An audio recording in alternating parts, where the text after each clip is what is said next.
السلام عليكم ورحمة الله تعالى وبركاته.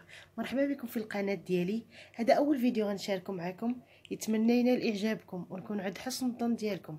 غنقدم لكم اليوم واحد الكيكة تركية سهلة وبنينة واقتصادية في نفس الوقت، وما كاينش اللي ما كتعجبوش وكياخد مقاديرها في نفس الوقت. نبداو المقادير على بركة الله. نبداو تحضير الجينواز. عندنا 3 البيضات، كاس ديال السنيده، كاس ونص ديال الفورس، شويه الملحه وفانيا وخماره 16 غرام. الا كان عندك الخميره ديال المغرب ديري 2 خمارات، انا غير عندي هذه متوفره، الكميه ديالها فيها 16 غرام.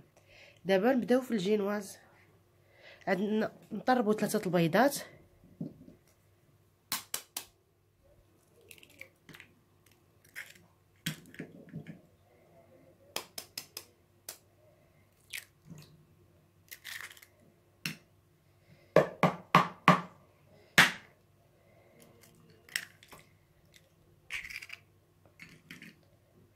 مع شويه الملح،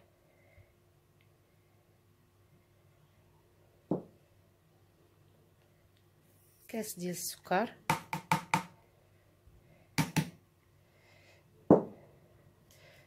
فانيا،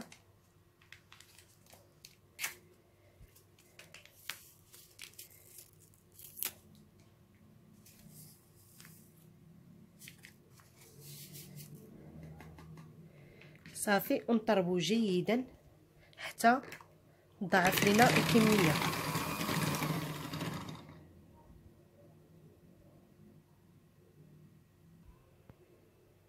بعد ما طربنا البيض جيدا مع السكر، دابا نوصلوا للدقيق.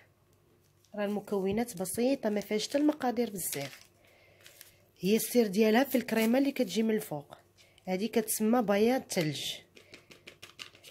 عندنا 2 خمارات، تقريبا كاس ونص ديال الفورس. نطرب بعدا كاس هو الاول ونشوف.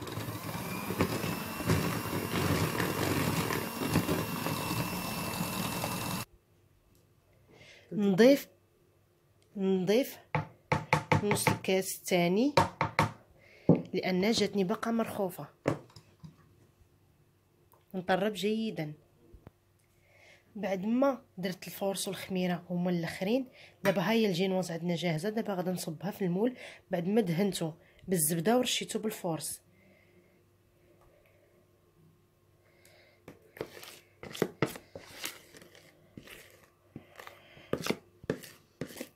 المول يكون شويه كبير لان غادي تنفخ شويه العجين، ومن بعدها غادي نزيدو حتى الكريمه فيها الحليب. غادي نوريكم الطريقه من بعد ما ندخلو الجينواز طيب في الفران.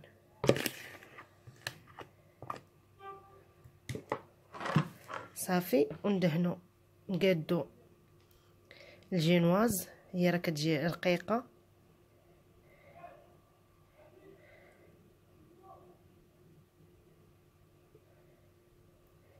صافي. بعد ما قاديتها دابا غندخلها الفران وغادي نوريكم طريقه تحضير الكريمه. بعد ما دخلنا الكريمه الجينواز للفران، نبداو دابا في تحضير الكريمه باش ما تخرج الجينواز. نلقاو الكريمه بردات. غنوريكم كيفاش طريقه التعمل. عندنا نصيدرو ديال الحليب، عندنا 2 معالق كبار ديال السكر. من الاحسن انا كنقص السكر، اللي بغى يدير معلقه بغى يدير 2 معالقات. 2 معالق كبار ديال النشا، معلقه ديال الفورس وفانيا والكريم شونتي غبره. تنطيبوا الحليب مع المقادير عادش نرجعوا نطربوها معاها. دابا غنبداو في تحضير الكريمه. ناخذوا 2 معالق ديال السكر، معلقه ديال النشا، 2 معالق ديال النشا ومعلقه ديال الفورس، فانيا،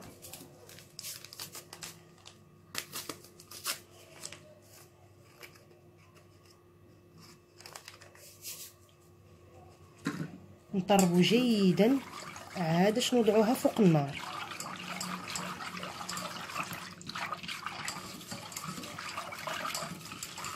تنطربوها عادش نضعوها بمذاب الفورص النشا السكر.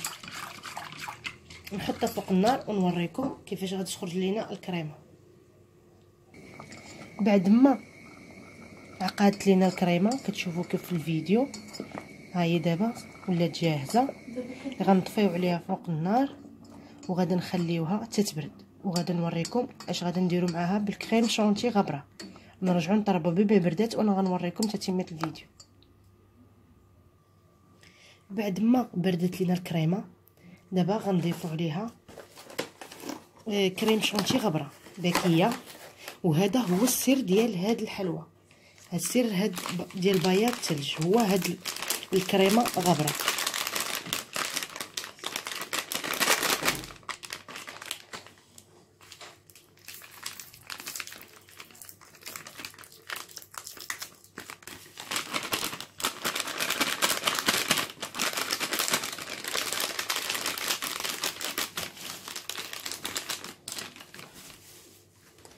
صافي ونطربوها بالطراب تجهز لينا، وغنوريكم الفيديو من بعد بما طربنا ونوريكم كيف غتولي عندنا الكريمه.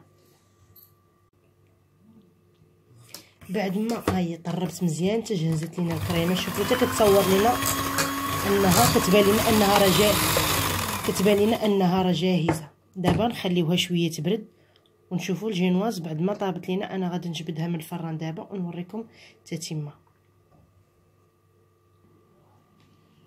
بعد ما خرجت الجينواز من الفران كتشوفوا واخا هكا كانت رقيقه، هي كتبان لكم راه شويه تنفخات لان فيها جوج خمارات وكتجي خفيفه، ما فيهاش المقادير بزاف ولكن كتجي خفيفه وزوينه.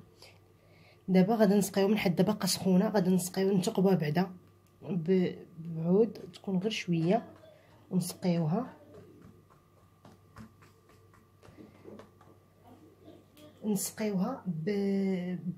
بكاس كبير ديال الحليب.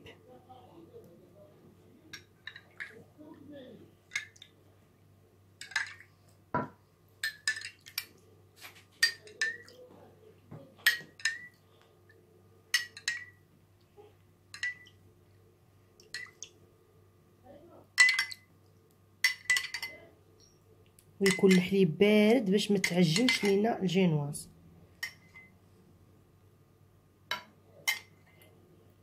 نستمروا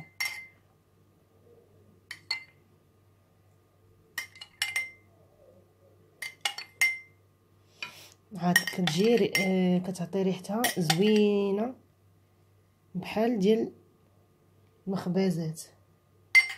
خوينا دابا كاس ديال كبير ديال الحليب بما شربت شويه وغادي نضيف ليها الكريمه.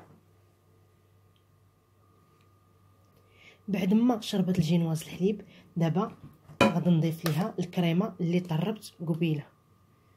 هو السر ديالها هو في هاد الكريمه. نبقاو نضيفو تدريجيا.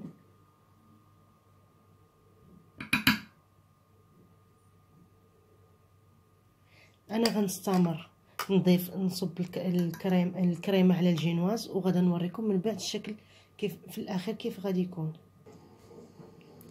بعد ما سرحت الكريمه على الجينواز كتشوفوا كيف الصوره.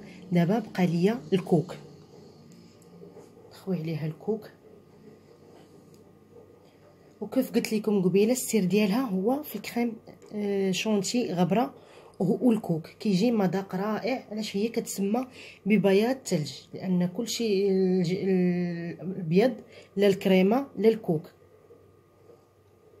جربوها راه ما غتندموش عليها لان كتجي هائله جدا.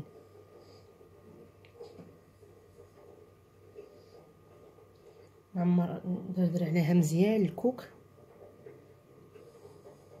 ولا بغيتو التزيين تضيفوا شي حاجه اخرى على حسب الرغبه ديالكم. التزيين كيبقى اختياري.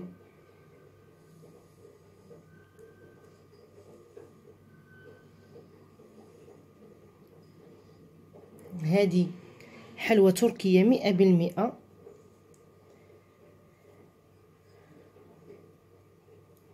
لا المذاق لا الشكل ما غاديش تندموا عليها الا جربتوها. راه كتجي هائله وبنينه. وما تنساوش الى عجبكم القناه ديالي ديروا الاشتراك بالقناه باش يوصلكم كل جديد، وشكرا على المتابعه.